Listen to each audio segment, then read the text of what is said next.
First thing Gary Breen said when he jumped on the call was, he did it. Mm-hmm. He did do it. So happy for him, I really was. And I often talk to Dan about the League of Ireland, and I do reference the fact that because I haven't got any skin in the game in terms of being from Clare, Kerry and Cork, my whole childhood spent down there, that I wouldn't really be that interested in what's happening. But because of Duff, I really have been onto it. I actually went to a game recently, the 0-0 draw against Sligo at home, which was a difficult watch, bearing in mind how much was at stake, and you felt they dropped 2 points there. But they got over the line. I know so many people say about they've crawled over it, but it doesn't matter how you get over it as long as you do, and they've done it. I'm delighted for him. Just want to play you a clip from the dressing room afterwards and see if this tallies with the Duff you knew or no. And so he's, but Dan and I have been talking. Obviously, he drafted in Jose Mourinho and Ian McGeechan and Colin Hawkins across the last couple of weeks to talk to the players. And so in the dressing room afterwards, after winning on Friday night, he makes a bet with the players here, 500 quid for the kitty tomorrow. If Jose Mourinho doesn't answer my call, I'll hand over 500 quid. So just have a listen. If he doesn't answer, I'll put Monkey in the whip tomorrow, yeah? Yeah! Let's see what he thinks of me. What's the song, yeah? What is the song?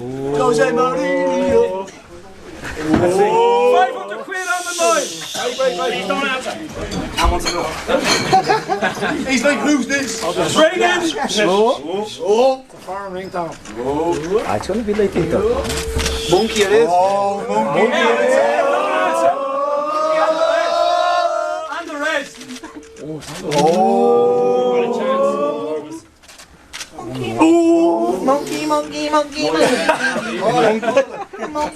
Monkey. I'll go double or quits on the next one. I'll go doubles in a minute. That's Dover going doubles. Don't know if he did, but he's down 500 anyway. So talk to us about the Damien Duff you know or knew, and do you keep in touch with him much, Gary, or are you working off memory mainly?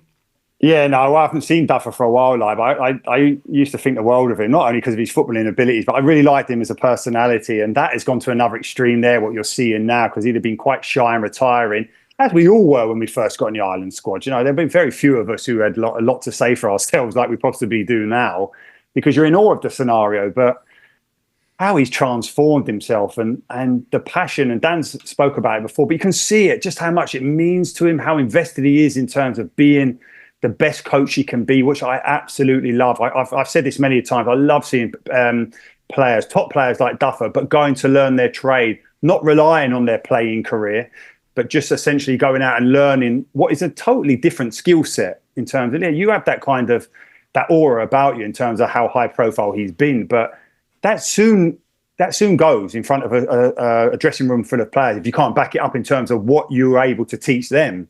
But he certainly has done that. He's galvanised that club. Those players look like they've run through a brick wall for him. And to get their rewards in the way that they did it so late on, especially like as all the other results were coming in and the goals were being scored here, it was so exciting. And I was just, I'm thrilled for him. I really am. He did a TV interview afterwards, and he had a really interesting line when they asked him about management and did he think he'd get into it and all the rest. And he was saying, as a player, I was too shy to talk. But then he said, I'm a different animal now. So you went into the Ireland squad in 96. Duff was in there as an 18-year-old 2 years later. And you guys would have played together for 8 years. Did he show an interest in tactics? Did he show an interest in management? Was he every bit as shy as he kind of remembers? Did he blossom, in post 02 when he has that great World Cup? Your memory's of Duff the player in that sense. Oh, well, listen, in terms of playing in games, and you're playing with those great players of that Ireland team at the time, and I can only ever remember twice, on two occasions, within the kind of the hectic nature of an actual game going on, where you look at one of your teammates and think, wow, that was Duffer against Spain in the World Cup. The other one was Roy Keane, not against Holland, but against Cyprus away. 4-0 we won. It doesn't seem like the most glamorous tie, but it was just remarkable what he was doing. But Duffer at that time for that World Cup was just unplayable. And had that game gone on for another 10, 15 minutes, he would have got the breakthrough for us. I have no doubt about it. I know he went to injury time, extra time and what have you, and we couldn't force it. But he was just sensational. And then what happens then is that he's playing for Chelsea, and then that aura about Mourinho coming in. So he's now a player on equal billing with, say, Roy in terms of what they're doing, that they're actually winning Premier League titles. So then you start to gravitate towards Damien in terms of what he's doing in training, what he's doing differently around meal times, and that type of stuff, to see whether or not you can get an insight as to what's actually being done at these iconic clubs like Chelsea and United with Roy. But in terms of going forward and that he potentially would be a manager, probably not. But then at the flip side of that, you're thinking that he's so focused on what he was doing. So say as a player, he put a lot of stock into the fact that he'd rest really well. He'd sleep in the afternoons and stuff, so you wouldn't see that much of him. And you just feel that type of professionalism could lend itself to coaching. And I knew as soon as then that he went to Celtic, and I had a couple of friends up there who were saying he's so invested in it, he loves it, and the players love him. That's the crucial thing, is that the players have got to be able to respond to what you're doing, and they certainly have. I think it turns out we all from the outside completely misinterpreted the way you guys were talking about Duffer and rest. There's Duffer, where is he during the day? He's just asleep. And so I took that as, he's just so laid back. He's not too bothered. He's so relaxed. He just goes for a sleep. I now think you alluded to his professionalism. Yeah, absolutely. I now think it's more that than just, I'm not too bothered. I'm so casual. I don't care about this. I think he cares about it so much, he says, I'm getting sleep. Yeah, in terms of just how probably that message would have been seeping through, and whether or not he was doing it at Blackburn, I'm not sure. But certainly in his Chelsea days, he was. And they're just learning. They're learning how to get the best out of their physical capabilities.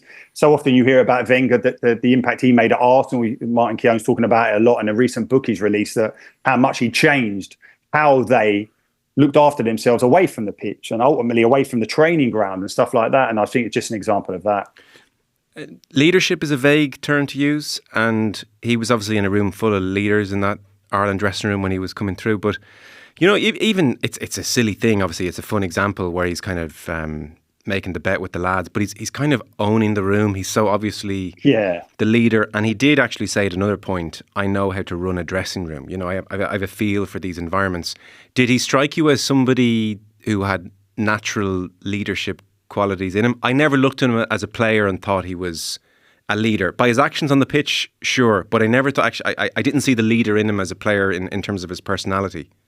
Yeah, but it's leading by example more than anything. And you're right in terms of as a player. I think as any player, when you've seen how well he was playing and the level he was at club level as well, is that you're going to gravitate towards him as such, and you lead by that type of influence. Would he be a leader vocally? No, I don't think he'd be the type who was coming off for the Ireland team and saying, listen, we're struggling, getting the ball into that side of the pitch, we need to exploit them this way, that way. Right. But at the same time, I've said this to you so many times, Joe, we had about 10, 11 club captains at that time, so he'd have done well to get a word in. The manager didn't have to speak very often, but in terms of understanding of game, of course, I genuinely think you could see that. You could. I don't think that's me with hindsight saying it, but I think you could see he understood the game, the way that he finds spaces. So, and then if you invest and you're dedicated to your profession as he has been, then you should get rewards, and he's getting that now. Yeah, I think you've sort of half alluded to what I was going to say there, Gary, that I think we've spoken before about Lee Carsley and almost your sort of pride in Lee Carsley and how he's gone about it. And I mean, sometimes, as we know, like ex-players can maybe have an idea of what managing and coaching may be, and it's very different. Like you look at Carsley and you look at what Duffer's done. Does it show it just has to be all in? It seems like it's just you have to. It's your life. There's no other way it would appear. Yeah, and that's the commitment, because it's 24/7, and that's why that was something that when I initially started coaching, I just didn't want to do that. I wasn't prepared to do that in terms of how committed I'd been in my playing career. I didn't want to do it again. There's more for me to see in life. That's why I love doing this. I'm so lucky to be asked to do it, and I thoroughly enjoy it. But he's got a passion in a way that you said, Lee Carsley. They look like they love coaching. They love everything about it, whereas I got so frustrated with it in terms of what it actually entailed. But they're very good at it. And do you know what, Dan? This opens up a massive argument now in terms of the fact that for me, these are the type of guys we've got to be getting through to look after our national team.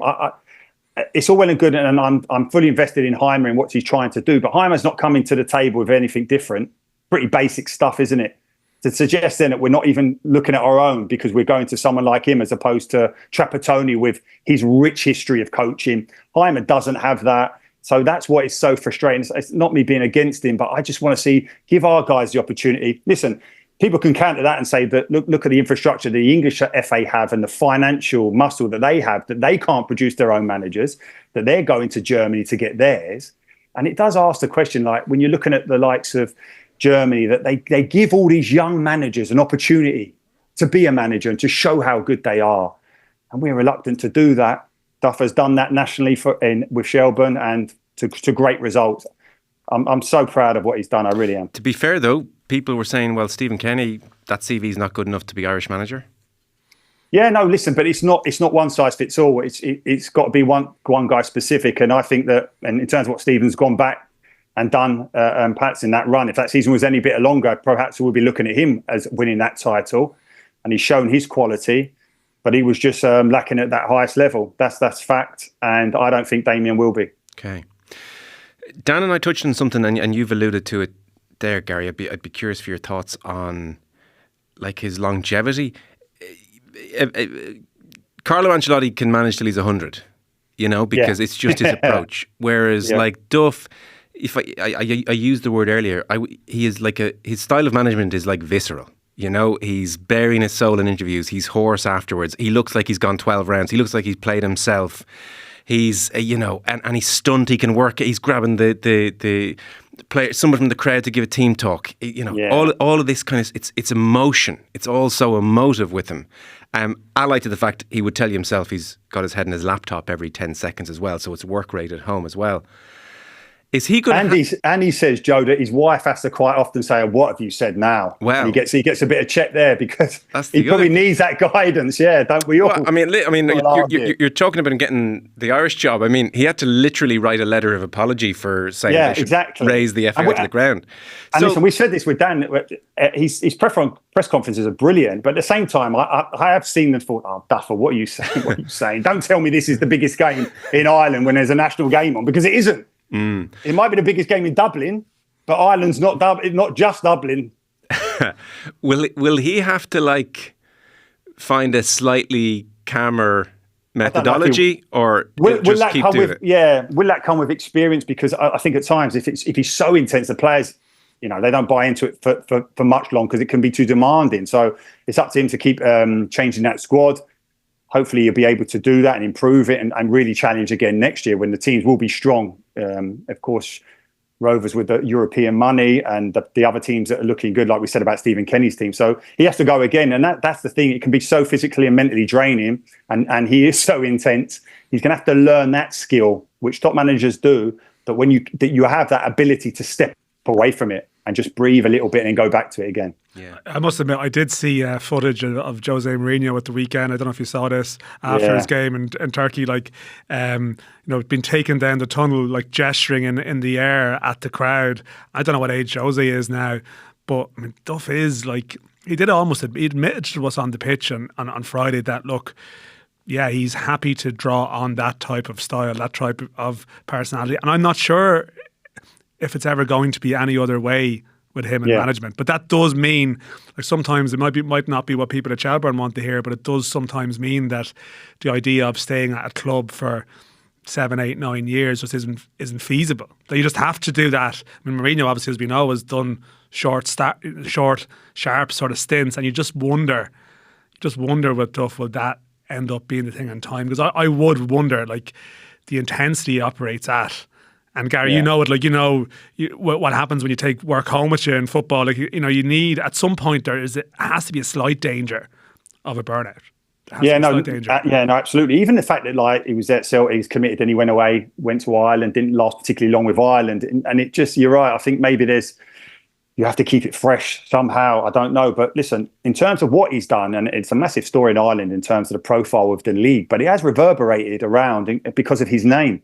It's in all the kind of news feeds here in England in terms of what he's done and his histrionics, with a crowd, and he's engaged in stuff. And how kind of fickle football is. Chairman or decision makers will look at him and think, we want a bit of that passion. Yeah. So I think Shelbourne would have to answer a few phone calls in terms of people being interested in him being their manager.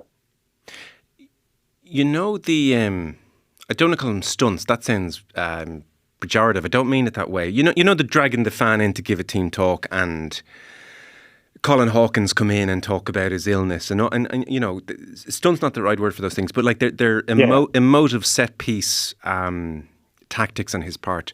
Like, on the one hand, I would wonder, and you can talk to us about a top-level dressing room, I wonder how that would translate the further up the food chain you go, and I'd be sceptical it would translate. But then equally, if I hadn't seen the Amazon Prime documentary of Mikel Arteta getting the club photographer to give a team talk before a big Premier League game, I wouldn't have believed it. So maybe that stuff just does translate. Like, they're young men, they want a bit of emotion. Maybe it does translate up, I don't know. Yeah, sometimes those type of things can feel so contrived, can't they?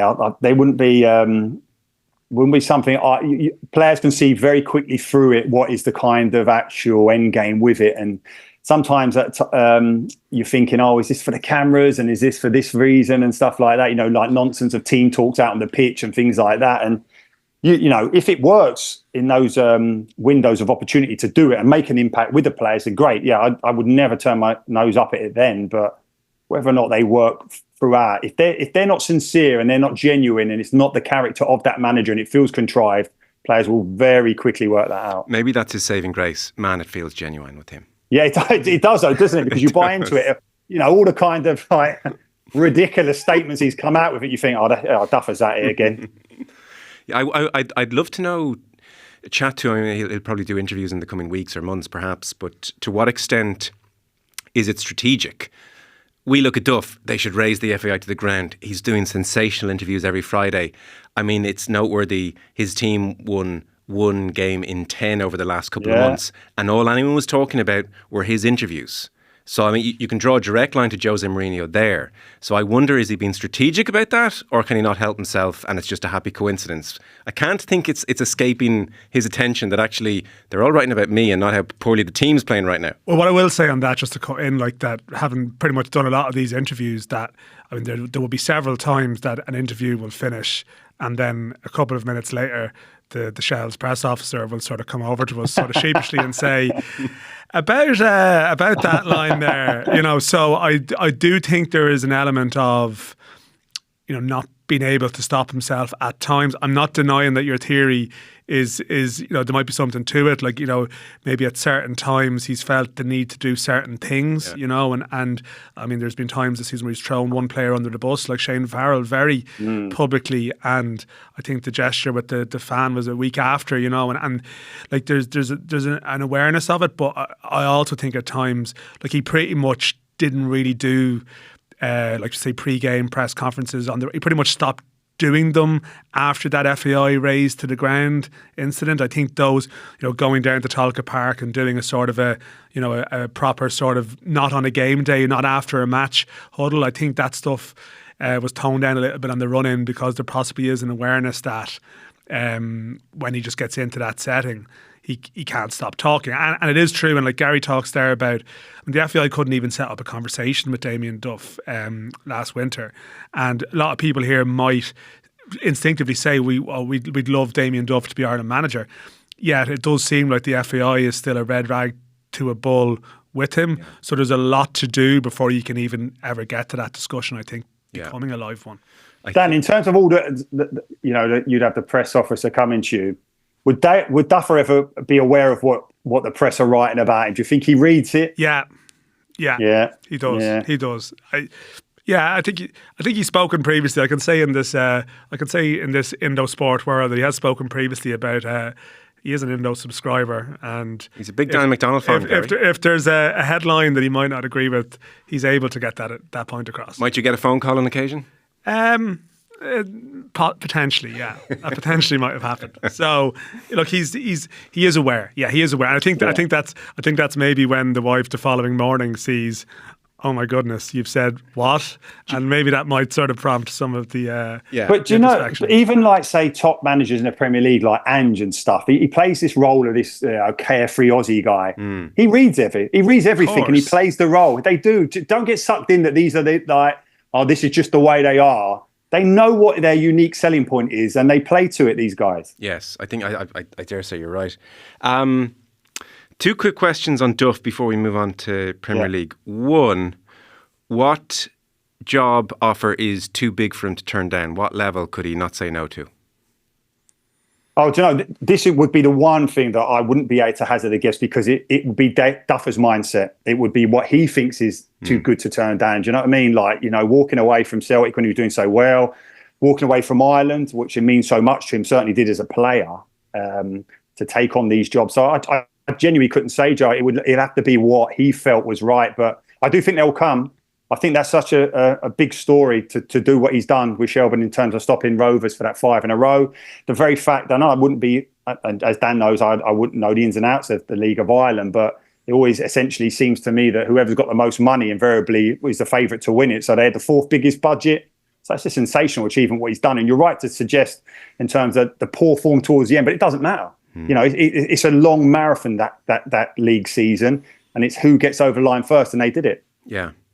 Maybe even just on that one, I think we've spoken this before, Joe, but like the strange thing about Damien Duff is that he doesn't really need the money, and that's the thing. So the idea of an offer from overseas, he said he wants to come back and have his kids grow up here. Now, of course, we all know football, things can change. We all know life can change, and you know, he suddenly might realise I'm really good at this, and that can change your perspective. But he's not quite the flight risk that other managers would be, who may just see any opportunity as a shop window. I think he'd be more calculated with it. When I said what offer too good, I wasn't even thinking finances actually with him. I think it wouldn't be that. I don't think he even knew. I don't think he even knew what he was being paid when he took the. Yeah, he said as much. Yeah. But that's legitimate as well. That's not as a line either, by the way. I think that's. He actually didn't know. Yeah, he had a rolling contract. Now he did sign a contract in the summer that's a little bit more fixed term, but his contract prior to that was sort of just rolling along. Yeah, it's just I don't know, an upper top 5 championship club, if they were to take a shine to him, that's a difficult opportunity to turn down. The last one to finish on, Gary, just given that you had a front row seat to him, you mentioned that Spain game. Yeah. In Premier League games or in training, you know, we're all getting on a little bit. There are younger listeners right now. They may not realise just how good peak Damien Duff was. So talk to us about what he was like out there. Amazing. Just think about a quintessential winger. Just gets the ball, can drop a shoulder and go both ways, could finish, was aggressive, leaned into you, like the physical contact. And of course, then played centrally in that World Cup with Robbie Keane and was just unbelievable in that deeper striker position, number 10. A truly brilliant player. I think, well, in my mind, definitely goes into Ireland's greatest ever 11. That good. And if you even talk about players who will mention the best players they've ever played with or against, he will always be in that conversation. He was that good. He really was. And even in training, and you have to remember that at that time, we had incredible right backs. So in shape of play, you'd have had up against Gary Kelly, Steve Finnan, you know, top right backs. And he would still be able to drop shoulders on them and beat them. And he was a remarkably good player. Yeah, he really was. All righty. We're going to pause for a second and talk some Premier League.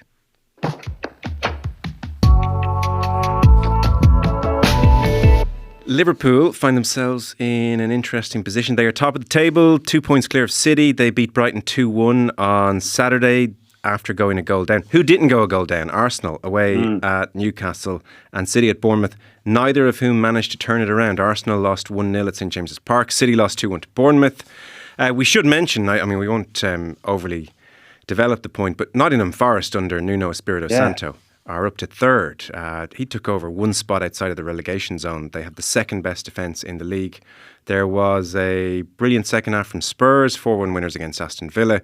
And then the late game on Sunday at Old Trafford never really caught fire.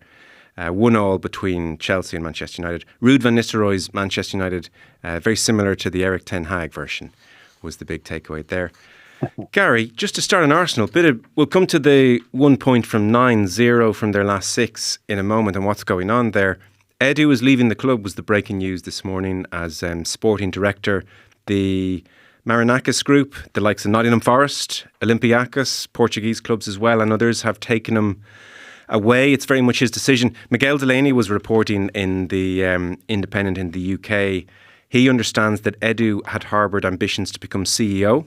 That was his big thing. He wanted to be CEO at Arsenal, and that wasn't forthcoming. And so the Marinakis group have said, come and be our CEO effectively. He is a big ally of Arteta. He's generally considered to be one of the best sporting directors around.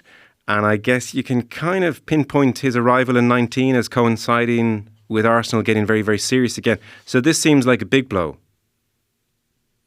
Yeah, the news broke this morning, and I was like, wow, that's that is a big announcement, bearing in mind that there's a lot of talk and whispering around the fact that Arteta has Edu there, and that, you know, there was a question asked him last week in the press conference, and it was quite mischievous, actually. It was on the back of Ten Hag just being sacked, and one of the local reporters on radio over here said to Arteta, "Are you lucky that your friend Edu is the boss as such, so you're not going to get sacked for the fact that you haven't been winning recently?" Which was such a mischievous question to ask. But it had a bit of resonance to it in terms of the fact that a lot of Arsenal supporters are thinking, well, what is the scenario with him? Because the mood is slightly changing around Arsenal, in that the hope that they can win a title has been replaced at the beginning of this year with the expectation that they will do. Coupled with the fact that Rodri's got injured with City, everyone's starting to think, well, listen, it's just going to happen. It's naturally going to happen. And it has fallen away really a lot in the recent weeks, that there are murmurings now that the supporters are not particularly happy. And this is what happens because they've been so brilliant over the last 2 seasons, Arsenal, is that the pressure is really mounting, and they've worked so hard, been so successful over those last 2 years, and yet no tangible reward for them other than, right, we'll go again. And now the expectation, now you're going to have to win it. So will it change a lot? I think it will slightly, but I think a lot of people are over-egging it a bit in terms of just how important it is, because Josh Kroenke plays more of a hands-on role now at Arsenal than before. So you would expect that his relationship and the other guys at that level, a boardroom level, are more hands-on now at Arsenal than they have been recently. So you'd think that they can cope. And there's also the argument is that Edu is not best in class in the world of sporting director of football. He's just not. Right. So they'll be looking at it and saying, okay, well, you don't want to stay here? Okay, no problem. We'll find someone who is best in class. The only worry will be how quickly that relationship can develop, as it has done between Arteta and Edu. They're 7 points off Liverpool. I suppose really they're probably tracking Manchester City, rightly or wrongly, more so in their mind's eye, where they're 5 points off City now. Yeah. It was a good weekend to lose if they had to lose. So, like, they had one shot on target on Saturday. They had one shot on target against Bournemouth, albeit red card included, but still, one shot on target in both games isn't amazing. Like, I know the injuries are being talked about. Is this as simple as Odegaard? I mean, is that transformative here, or what's going on? Well, listen, he's a massive loss for Arsenal in terms of how he elevates that team, but it can't be that simple. In a way that it can't be that simple. 2 seasons ago, when they were first challenging for that title, it all collapsed when Saliba got injured. Now, if you're Arsenal, one player can't make that big of a difference. And the argument will be, and the frustration for a lot of Arsenal fans, is that the way Arteta sets the team up, it's so formulaic. It's like they just play one certain way, and there's no like freedom in terms of how they play. Now, if you don't have those stardust players at the top of that, then it can look very one-dimensional, quite basic. And, you know, they look, and Arteta has set them up that they want to win this Premier League based on being defensively strong. But to do that, and when you are keeping it, you need that outlet. You need to have that ability to attack the team. And Odegaard links it all. He genuinely does. It's not just what he does, creativity. It's his leadership. It's his pressing. It is so much what he does. And he is a big miss, but there is talk that he'll be back within the next couple of weeks.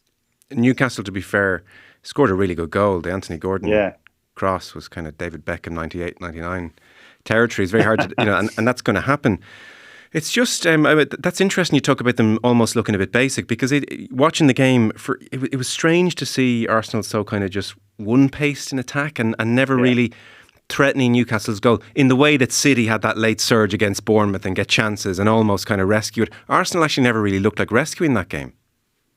Well, Rice has a great chance. He's got to score that header right at the end. But you're right. And it's not something you ain't seen before with Arsenal. Even they might go goal up and then they literally start defending the edge of their box as a team. It's not, they don't really go after that second goal. At the beginning of the season, it felt like that they put a load of emphasis on getting that quick second goal to put the game to bed. But they do revert to tyre, and they are a defensive-minded team, and that's all well and good, because that's the problem, and that's ultimately what Edu did change, is that he changed the characteristics of that squad, and in that I mean that when he initially came in, he said there's too many 27, 28-year-olds here who just don't win. We have to get them out, and they've done that. And this is the thing where I had this debate with Shay Given when we were covering Arsenal v Shakhtar in the Champions League, and he was saying Arteta's got to win. He has to win this year. And you're thinking, well, okay, but what are you suggesting? I could see what he meant initially. He was like, well, if you don't win, he's got to be sacked. I'm thinking, what are you talking about sacked? It's like, it's incredible the job that he's done there in terms of changing the culture. And the big kind of comparison is that Ten Hag has won 2 trophies in the last 2 seasons, and yet Arsenal as a club feel like they are winning, whereas United don't. And that's certainly what Edu and Arteta did. They changed the whole culture. They got the foundations in, which allows them now to challenge at the top. They're not playing particularly well now, but they can be. And it's in stark contrast to United. You look at them and you think, you're nowhere near it. I guess they just got to be careful. After that lunchtime kickoff, and you assume City were going to win against Bournemouth, the gap would have been 8 points. At that stage, I would have been saying to you, there's not a chance in hell they're coming back from 8 points. Like, that's how difficult this is. They really got to sort this out quickly. Yeah, that was massive. I agree totally with what you said there earlier. I felt that the gap from 8 points, what it could have been if City had won, to 5 is they can build on that and they can get that back. And I know people say, well, Liverpool are still 7 points. Liverpool, although they have won the league, in recent seasons, we still don't know how they're going to go. Even Arne Slot is saying, judge us at the end of November because they've got some tough games. And I covered the Liverpool game, and it was sensational in the second half, but it was so poor in the first half in terms of how often they gave the ball away. Brighton were magnificent. They just got past Liverpool's press so easily in that first half. And I'm looking at Arne Slot and thinking, you're going to have to solve something here. And there was that period, I think it was about 20, 25 minutes to go, that Arsenal had lost, City were 2-0 down, Liverpool were a goal down, and you're thinking, this could be such a pivotal game.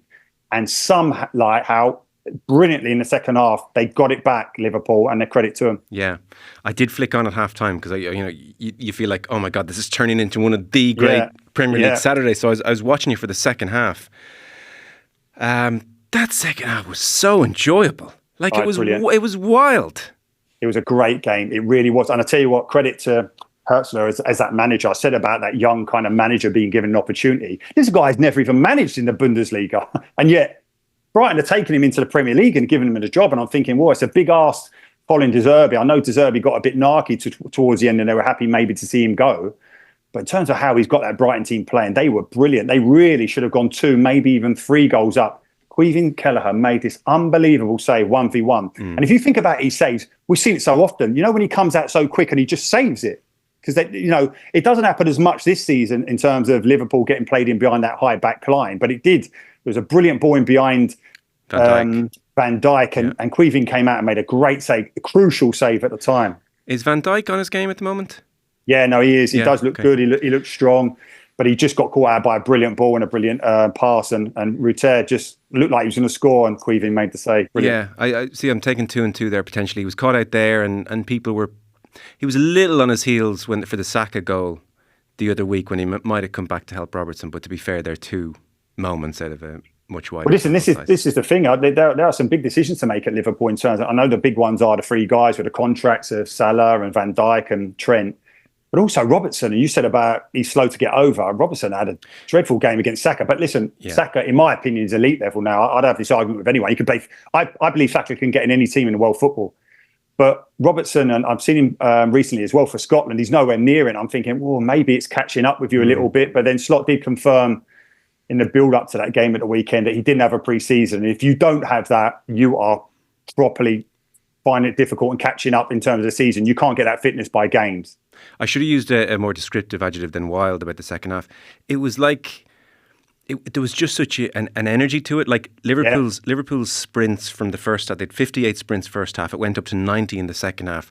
But it was like both teams just got sucked into it. It was 2 boxers in the middle of a ring trading punches, and just like the ball was just being turned over and turned over and turned over, and it wasn't necessarily like turned over in a frustratingly sloppy way, Manchester United against Chelsea. It was like slide tackles going in, pressure on the ball, and it was like they kind of got lost in the game and just went for it. It was amazing, Yeah, you get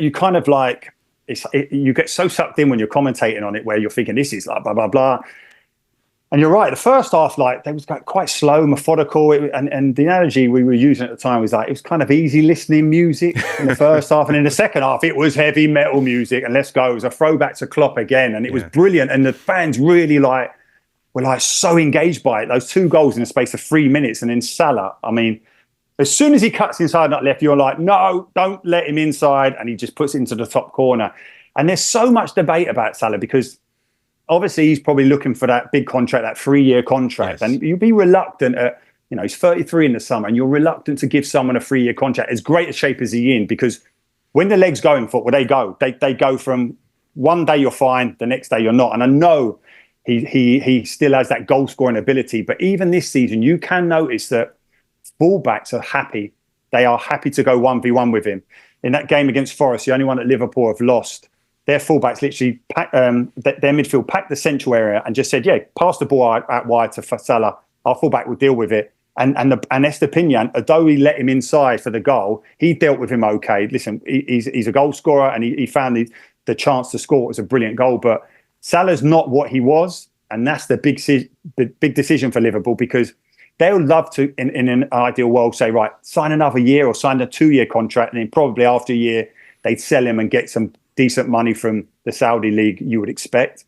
But Salah's saying, I'm not signing another contract probably unless you give me 3 years. And I'm not sure Liverpool can commit to that. Right, okay. Well, that's precisely what Salah's saying. So if you're sporting director of Liverpool, you're saying, sorry, Mo.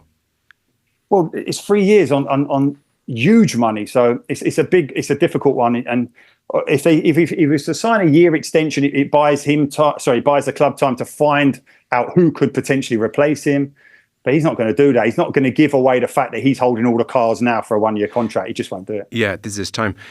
To make hay, I guess. You made the point in commentary, by the way, Trent was doing his thing in midfield and moving central, which obviously has its pluses. I mean, you can't not see some of the contributions he makes from there at times. But 1 or 2 times in commentary, you did sort of say, like, they are paying a price for that here. There's no outlet ball. There's no easy switch here. Like, they have no width on an entire side of the pitch. That's not nothing.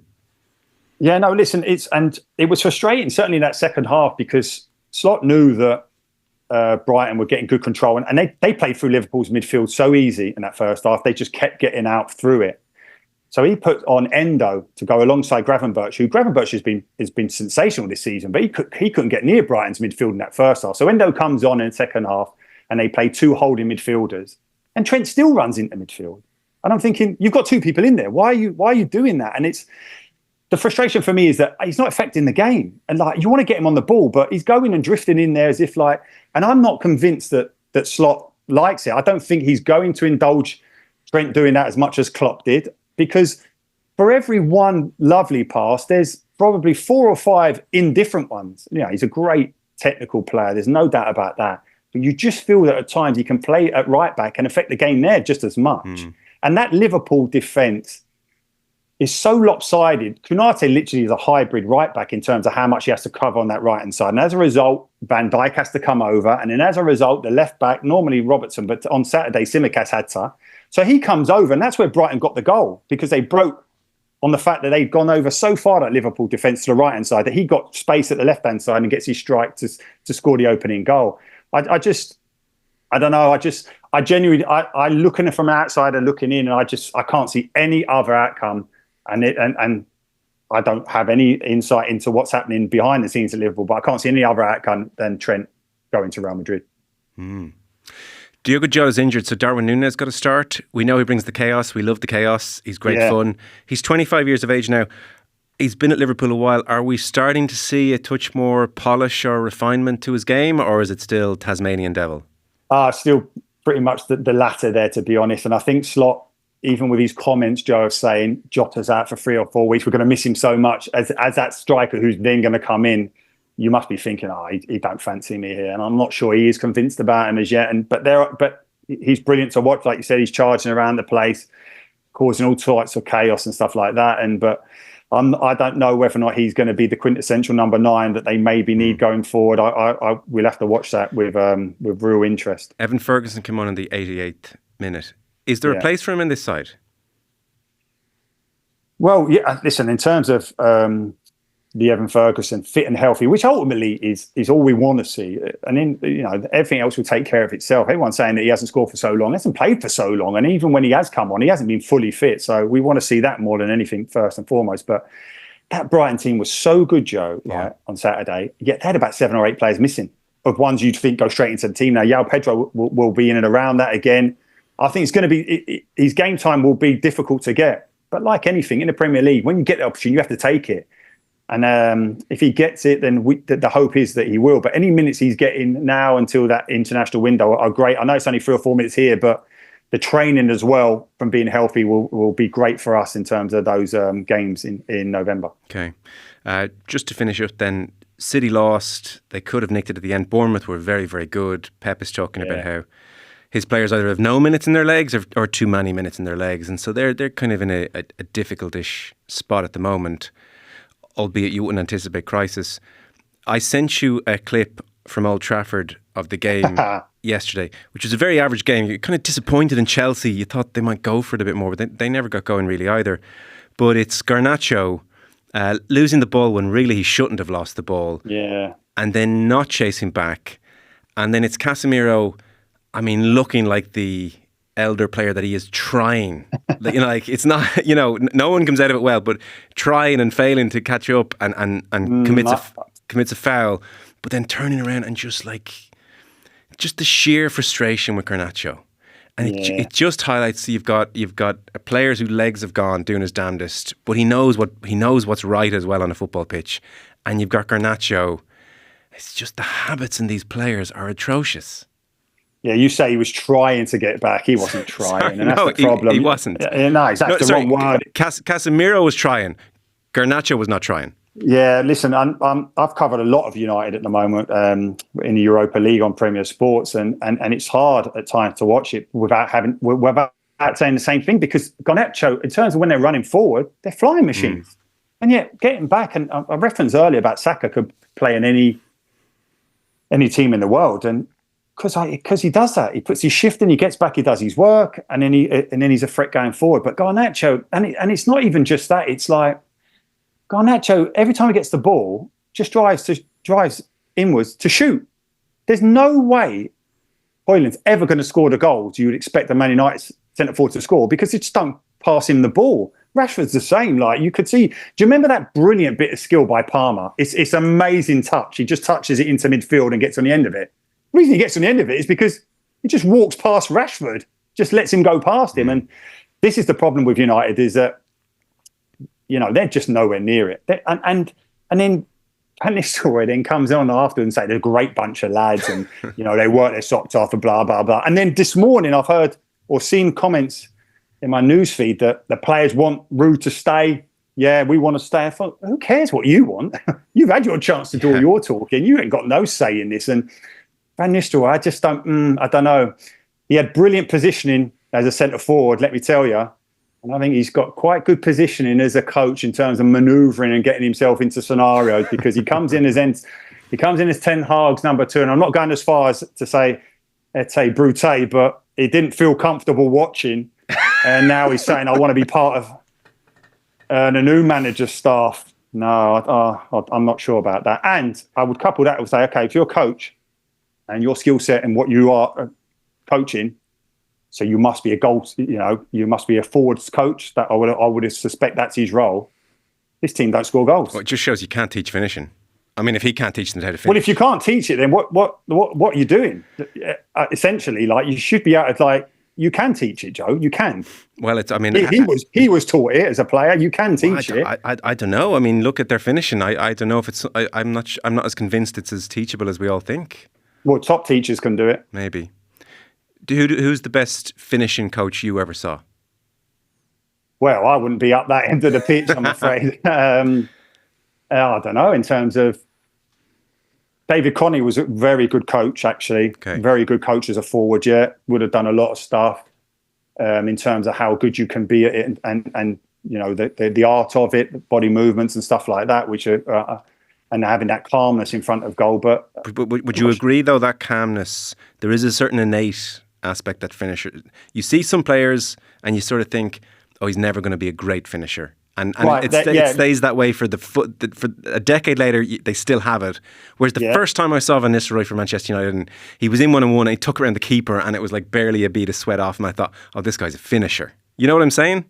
Yeah, no, absolutely. But I would also say then, if you're thinking about the impact that Arteta had as a Manchester City coach in terms of Sterling, working on him. And then suddenly for City, he started scoring, didn't he? And he didn't look as erratic as we had probably seen him in his Liverpool days, and certainly at the beginning of the City. I agree with you. He made a difference. But I guarantee you, right now, and Sterling's still only 29, if I picture a scene for Chelsea and he's just been played through one-on-one and he's running from halfway and he's got 5 seconds to think about it, and I said, Gary, your mortgage is on this.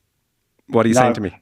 I'd be saying he don't play for Chelsea, he plays for Arsenal, and I would not be backing any. Yeah, exactly. So I was saying I hope it falls to Saka. So I agree with what you're saying. Natural finishes, yeah, because.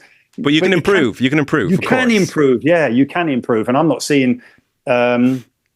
This is the worst ever start to a Manchester United season. So Van Nistelrooy has to take his part in that. Yeah. You know, don't just suddenly just wash your hands of it as it seems to be. And we talked about, how contrived certain managers can be. All that celebrations against Leicester, and then the celebration for that first goal, that was contrived. The polo neck. Yeah, although he's in great shape, it fits in better than it did Ten Hag. So if you're Ruben Amorim and Ruud is saying, "Listen, I can hang out here. Do you want me?" You're kind of saying, "Ruud, I love you. That's why it's so hard to cut you." I would be thinking that Amorim has got so much work in terms of coaching the players. I don't think he should be coaching the coaches. I would hope that he brings his own team so he can hit the ground running. Great stuff. Thank you so much. Thanks, lads.